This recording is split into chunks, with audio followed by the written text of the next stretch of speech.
Hello everyone, welcome back to the channel. This is Kaga. So, I'd like to premise this entire video on a question. Can you anticipate how many medals I am going to earn in the course of this single replay? And with that, let's go ahead and start diving into this replay. So this is an encounter battle on Ruinberg. It's your fairly typical match, and you will notice that I am driving the Rheinmetall Borsig Waffenträger, one of the Tier 8 German tank destroyers.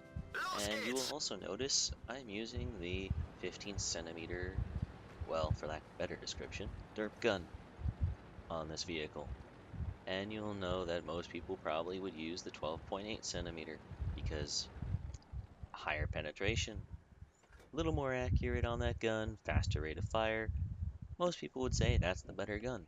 And I would tell them that, yeah, they're probably right, that is the better gun. But this one is just more fun on this vehicle.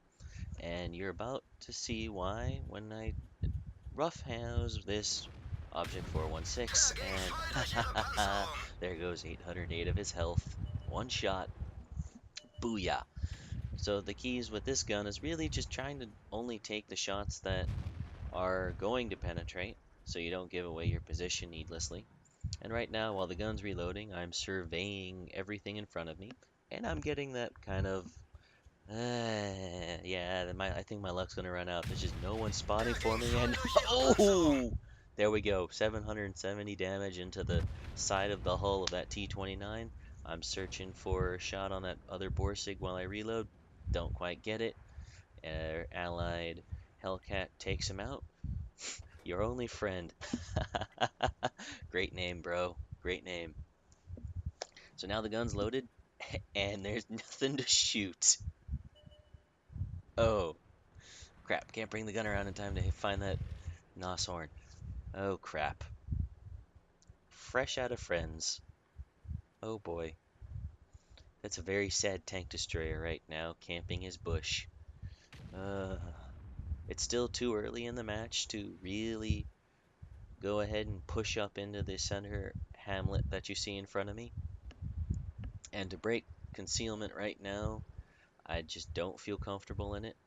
So, oh, right now I see what might develop as a shot on that SU-100. Come on, pull forward, pull forward. And this is something you're going to have to get used to in World of Tanks, is that there's some cover that you can shoot straight through and others that you can't. That SU-100 found out that, yes, someone can shoot through that cover, because we just took off the entirety of his health with one shot. I love this gun. I love this gun. I love this gun. So right now, I'm a little hesitant to move up because of the presence of that M41 Walker Bulldog there, but he gets taken out in short order. We plant a shot out just in front of him, but it looks like an ally tracked him, and he landed dead in his tracks before the shell could reach him, and it passed harmlessly past the front of his tank. So we move up to occupy this little hamlet here on our side of this ridge line. I stop to aim because I see a potential shot developing on this M4A3E2, otherwise known as the Jumbo Sherman. And in characteristic fashion, this gun decides to send the shot high and to the left. Okay, no problems. Back up. Make use of that dead tank and some concealment to reduce the chance that the Jumbo will get a shot on me. And now break down for lower ground because I'm watching the mini-map down there and shit appears to be hitting the fan with our push into the city, and someone needs to cover it. And the best pro tip I can give you in playing World of Tanks, well, even in World of Warships or any multiplayer online game, is that if you have the power to do something, in all likelihood, you should be assuming that you're the only one who will. So it's always best if you can take action, and it's advisable for you to take action, And in this case, I'm sitting here trying not to get too far off and have my gun go off half cocked in front of a bunch of enemies and not being able to pull back. I see that 416 we accosted earlier, but as we plant the shot trying to find the nice juicy engine compartment in the side of his tank, he pulls back and the shell bounces harmlessly off. And right now I'm not keen to have this IS-3 come up here and shoot me with his 122mm gun, so I pulled back to try to control the engagement a little bit.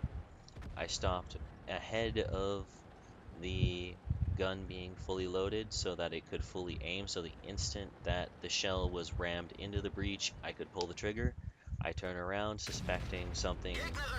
Well, actually, I turned around because I do not like the look of having to face off against two mostly full health heavy tanks.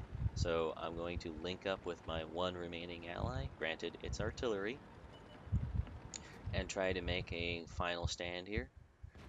I spot that T-20, well, I don't think I spotted, the artillery spotted the T-25 too, but I put an end to his reign of terror against my allied artillery for another kill, and now just trying here to change the nature of the engagement, and oh shit, that was close. I'm looking for a shot, just trying to level the odds. Can't find it. Turn around instantly, put in a snapshot on the Tiger, track him. Don't stick around to actually aim it. I would have taken more damage. Put some speed on. And right now I know that KV-4 is going to be coming up on our ass, and I'm looking for a place to ambush him. And this is something very important here. I'm going to turn the turret around so that the front of my vehicle can speed away if this doesn't work. Boom! We pick up there, but the last ally is gone, and oh crap. Wait, did I just kill that KV-4 after the ally went down? Oh, we're contesting a Kolobanov's. Yes! Oh crap. Oh wait, he fired already. Never mind. Carry on. So right now, I'm playing a game of psychology. I'm waiting for that Tiger to disappear off of my radar because I'll know that he'll have also lost sight of me. So I'm going to then double back, and then I'm going to make my attack on the enemy artillery that is currently capping the neutral point. And I'm ignoring the pings on the map because they're wrong. I have to kill this guy. He is more important. 50% of the cap, and he's got his gun pointing completely the wrong way, or if it is the right way, he'll have had no time to aim it. Don't bother wasting time aiming. Boom! We'll pick up that kill, pick up the defense, and take off running like a little bitch, because sorry, when you're a thin-skinned TD up against even a Tiger, your health will not last very long, so it's always good to play with their heads a little bit. And that does a few things. One, it means that likely you'll get in a free shot on them without taking one in return. And two, it'll make them start playing less and less like their normal selves. But those of you watching the XVM panel will note that this guy's a tomato. No offense, but some percentage of tomato is still tomato. Granted, I am not one to take chances against that, so I'm gonna load the gold. That's right, we're pulling out the stops. There are a few places on the Tiger, both angled and unangled, that this gun will have trouble penetrating reliably. And dinner is now served promptly in the cap circle. Let's go grab us some kills now, shall we? And right now, I bet that that Tiger has no idea where to be pointing his gun. I've already eluded him once. He's probably already expecting me from any angle, but there's just not enough of him to be screening the whole cap. And you're about to watch the importance of the Sixth Sense perk on the commander right now. Yes, I have that skill. That's what that annoying little cartoony thing up on the screen is flashing by come up there. And you'll notice, I spotted him. Wait a minute. He didn't spot me. Oh, hello. I aim the shot. more carefully to plant the heat shell into a flat panel on the side of his tank rather than his tracks. If it hit his tracks, it'd do no damage. I'd waste the shot. At this point, I know both of them are low enough health or thin-skinned enough that I can fire HE all day long. I will kill them. So I'm not wasting time with the AP ammunition or the the heat ammunition. I'm just loading HE because this means that I can do run and gun tactics on them. And right now, I poke. I see that there are two people capping. I see the tiger, and that really does narrow down the places that the Crusader SP could ever be because he's artillery. He's probably got the camo net. I don't see him right now. He's got to be behind that bush. So then I instantly turned and boom. Thank God we did. That probably would have hurt considering it's got the big gun on there.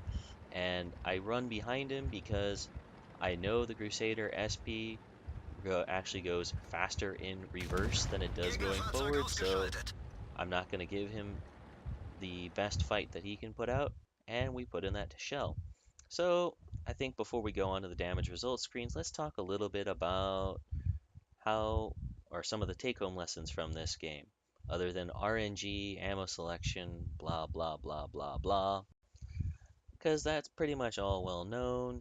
You can't escape RNG, and ammo selection is perhaps one of the chief things that you'll read about on any World of Tanks forum, but other than camo rating.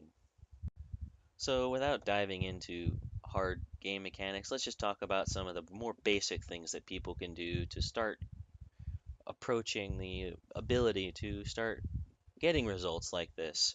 And that is the first is controlling the engagement and picking the time of the engagement. As you can see, the number of times where I controlled the time at which the enemy could engage me or when I engage them and presented the minimal silhouette possible at just making myself a smaller target in these instances allowed me to pick up very easy kills that they just probably didn't even see coming when they turned the bend, both that IS-3 and the KV-4. And the next thing is if you've got, I can't stress it enough, you need the Sixth Sense perk on a lot of your vehicles because if you use that in conjunction with your mini-map radar, you can get these really nice game-changing shots off, like you saw me pull off on the side of that Tiger 1 tank towards the end of the match there, and the side of his vehicle, and that allowed me to just mop the floor with him later with HE and nothing but. Didn't have to penetrate him at the end of that. And the next thing is just becoming more of a student of the game itself and knowing the individual quirks of the vehicles. And like in this case with the Crusader SP, knowing that it goes faster backwards than it does going forwards was something that I could use to my advantage. And knowing that helped me prevent him from running away. And that would be really annoying having that artillery just keep running away, you know? Nobody likes us that wants to suffer a scumbag to live, you know?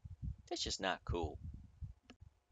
So now we get to answer the question, how many medals did we earn? So we got that one qualified as an ace tanker. You got the duelist, the fire for effect. I don't remember what the other one is up there in those pins, but we managed to pick up a Radley-Walters, a Kolobanov's, a Pascucci's, a Defender medal, high caliber, Top Gun, and Tank Sniper. So for those of you that actually care about that stuff, that's what, 3 legendary medals and 4 epic medals? Or was it they call them heroic medals? Meh, I guess it doesn't matter. So no surprise there. We got a fair amount of XP grossed out of this with the daily double. Nearly just a little over 1600 base experience for our 9 kills and almost 5500 damage dealt that round. Looking at this, I kind of felt like I sapped it out the mojo of everybody in that battle, but that kind of tends to happen when you're forced into a Kolobanov situation. So for out of the 16 shots we fired, 14 direct hits, 12 penetrations. Interestingly enough, there was no HE splash damage, so all of my HE shots were direct hits. A fair amount of that damage, about 2200, was dealt from a distance of above greater than 300 meters, and we could see that we made around 44,000 credits profit, even with the premium shell that we fired in there just to secure that final bit of difference against the Tiger 1. So I'll just come out on the record and say that, yeah, this wasn't my first Kolobanov's medal, and it certainly isn't my first Kolobanov's medal in a thin-skin TD. That distinction goes to a particular round I had on highway a while back in the Stur Emil, the predecessor vehicle to the Rheinmetall Borsig Waffenträger, interestingly enough. And I think one of the common threads there is that it's all about controlling the number of opponents you're facing at any given time. And the way you do that is by maneuvering. And I think that there are some vehicles that can get the Kolobanov just by um, virtue of their armor or their health, others through the virtues of their guns, and others need to use the their unique characteristics like stealth, mobility to accomplish this. So I hope that that was a interesting and insightful video for you all. I certainly did enjoy playing this particular game. I hope you can understand why I had changed my video plans for a little while to accommodate this video. It certainly was quite a thrill to play this match, and it was certainly a thrill to go back through it and kind of relive it.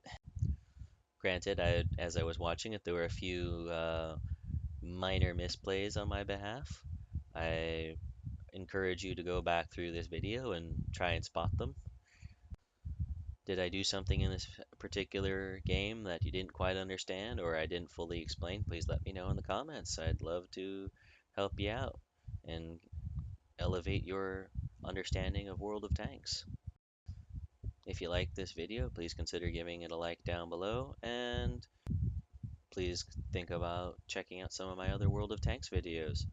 Now, I'm not certain that many can live up to the grand hype that this round was, but some of them are certainly informational. Please consider checking them out, and if you like them, please think about subscribing. Love to see you around the channel a little bit more often, and has become a little bit of my tradition in closing off these videos. I'd like to thank you and bid you good day.